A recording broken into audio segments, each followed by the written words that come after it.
Very good morning, students. Today we are going to discuss chapter 4, Principles of Inheritance and Variation. In that we are going to discuss rhesus or RH factor. So the RH factor or RH antigen is found on the surface of erythrocytes. The RH factor, it is a type of blood, RH blood type. The RH blood type is named after the rhesus monkey, first discovered in 1937 by Karl Landsteiner and Alexander S. Wiener. The serum that led to the discovery of RH was produced by immunizing the rabbits with red blood cells from a rhesus macaque. What does RH refers to? RH is the most important blood group system after ABO in transfusion medicine. One of the most complex of all RBC blood group system with more than 50 different RH antigens. The genetics, nomenclature and antigenic interactions are unsettled. There are two genes, RHD and RHCE. Let me pass on the discovery of RH factor. The rhesus blood type, named after the rhesus monkey, was first discovered in 1937 by Karl Landsteiner and Alexander S. Wiener. The significance of the discovery was not immediately apparent and was only realized in 1940 after subsequent findings by Philip Levin and Rufus Stetson. The serum that led to the discovery was produced by immunizing rabbits with red blood cells from a rhesus macaque. The antigen that induced this immunization was designated by them as RH factor to indicate that rhesus blood had been used for the production of the serum.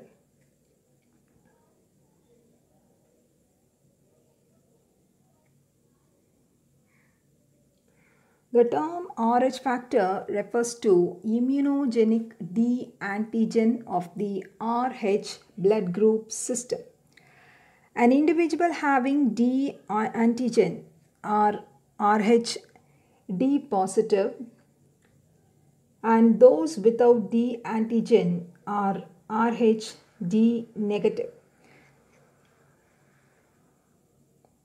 So RH positive, RH negative.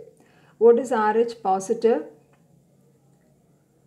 Individual having D antigen are RH positive. Those without D antigen are RH negative.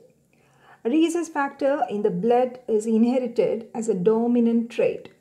Naturally occurring anti-D antibodies are absent in the plasma of any normal individual. However, if an RH negative person is exposed to RH positive blood cells for the first time, anti-D antibodies are formed in the blood of that individual. On the other hand, when an RH positive person receives RH negative blood, no effect is seen.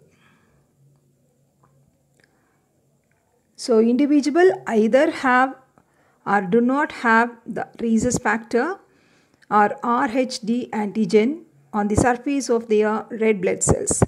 This is usually indicated by RHD positive or RHD negative suffix to the ABO blood type.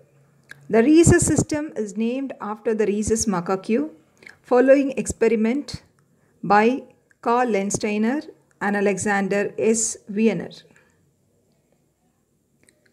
Next, let me pass on genetic control of RH factor. Fisher and Ray's hypothesis. RH factor involves three different pairs of alleles located on three different closely linked loci on the chromosome pair. This system is more commonly in use today. and uses the CDE nomenclature. Just see the picture. Capital C or small c, capital D or small d, capital E or small e. So 3 pairs of RH allele occur at 3 different loci on homologous chromosome pair. This possible genotype will be 1 capital C or small c, 1 capital D or small d, 1 capital E or small e from each chromosome. For example, capital C, capital D, capital E, small c, small d, small e. Another combination, capital C, small d, capital E, small c, capital D, small e. Next, small c, small d, small e, small c, small d, small e. So next, capital C, capital D, small e, capital C, small d, capital E, etc. All genotypes carrying the dominant D allele will produce Rh positive phenotype, and double recessive genotype small d will give rise to Rh negative phenotype. So Rh inheritance is controlled by 3 closely linked loci on each chromosome of a homologous pair. Each locus has its own set of allele, which are capital D small d, capital C small c, and capital E small e. The D gene is dominant to the small d gene, but capital C small c and capital E small e are codominant. The 3 loci are so closely linked that crossing over does not occur, and the 3 genes on one chromosome are always inherited together. So this is Fisher and Ray's hypothesis regarding the genetic control of Rh factor. So next, Wiener hypothesis. Wiener proposed the existence of 8 alleles at a single Rh locus.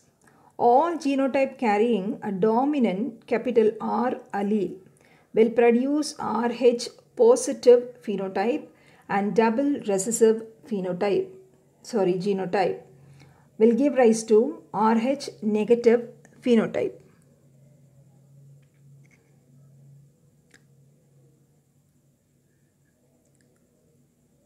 So Wiener further theorized that 8 major genes led to different combination of antigen D, C, E, C, E. So all genotype carrying a dominant capital R allele will produce Rh positive phenotype. Double recessive genotype will give rise to Rh negative phenotype.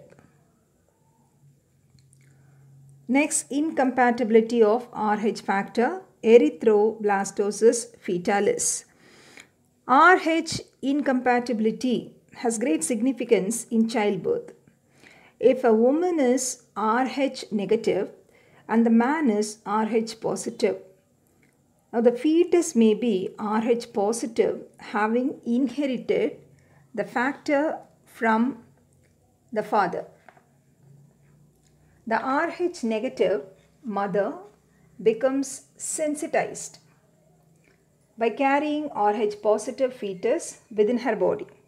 Due to damage of blood vessels during childbirth, the mother's immune system recognizes the Rh antigens and gets sensitized. The sensitized mother produces Rh antibodies. The antibodies are IgG type, which are small and can cross placenta and enter the fetal circulation. By the time the mother gets sensitized and produce anti-D antibodies, the child is delivered.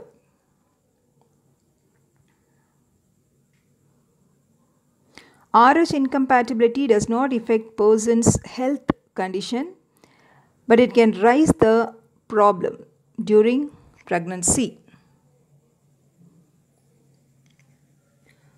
So usually no effects are associated with exposure of the mother to Rh positive antigen during the first childbirth. Subsequent Rh positive children carried by the same mother may be exposed to antibodies produced by the mother against Rh antigen, which are carried across the placenta into the fetal blood circulation.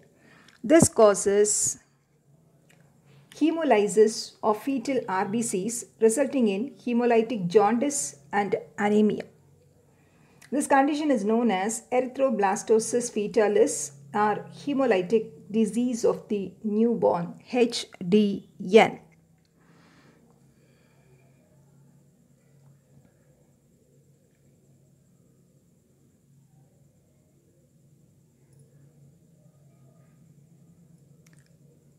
So what is Rhesus disease? Rhesus disease is caused by a baby inheriting RhD positive blood while its mother has RhD negative blood. The mother's white blood cell will naturally attack the baby's RhD positive cells. RhD positive blood cells need to be injected into the umbilical cord to replace the baby's blood cells that have been destroyed by the mother.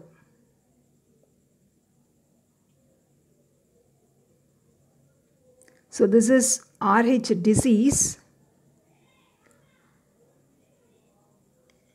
and it leads to hemolysis of fetal RBCs resulting in hemolytic jaundice and anemia. This condition is known as erythroblastosis fetalis or hemolytic disease of the newborn, HDN. Now the signs and symptoms of erythroblastosis fetalis. Kernicterus is nothing but brain damage, hemolytic anemia, jaundice. Prevention of erythroblastosis fetalis. If the mother is Rh negative and the fetus is Rh positive, anti-D antibodies should be administered to the mother at 28th and 34th week of gestation as a prophylactic measure. If the Rh negative mother delivers Rh positive child, then anti-D antibodies should be administered to the mother soon after delivery. This develops passive immunity and prevents the formation of anti-D antibodies in the mother's blood by destroying the Rh fetal RBC before the mother's immune system is sensitized. This has to be done whenever the woman attains pregnancy. So prevention of Rh incompatibility, premarital counseling, proper matching of blood in transfusion, particularly in women before childbearing. Blood grouping must for every woman before first pregnancy. On exposure to Rh positive blood, anti-Rh immunoglobulin should be given as early as possible. Proper management of unsensitized Rh negative pregnancies. So what about the treatment of erythroblastosis fetalis? Exchange transfusion. 400 ml of Rh negative blood is infused over a period of 1.5 or more hours while the neonate's own Rh positive blood is being removed. This is done several times to keep bilirubin level low and prevents kernicterus, that is brain damage. By the time these transfused Rh negative cells are replaced by infant's own Rh positive cells, anti-Rh antibodies. Erythroblastosis fetalis. Death is very common. Permanent mental impairment if the baby survives. Damaged motor area of brain due to precipitation of bilirubin in neurons. Exchange transfusion with Rh blood just after birth is the only treatment. Prevention, injection of anti-D antibody to Rh mother in the first gestation after delivery for immediate destruction of Rh positive cells of the baby. So far we discussed Rh factor. genetic control of Rh factor, incompatibility of Rh factor, erythroblastosis fetalis, and the prevention of erythroblastosis fetalis. That's all about today's class. Thank you.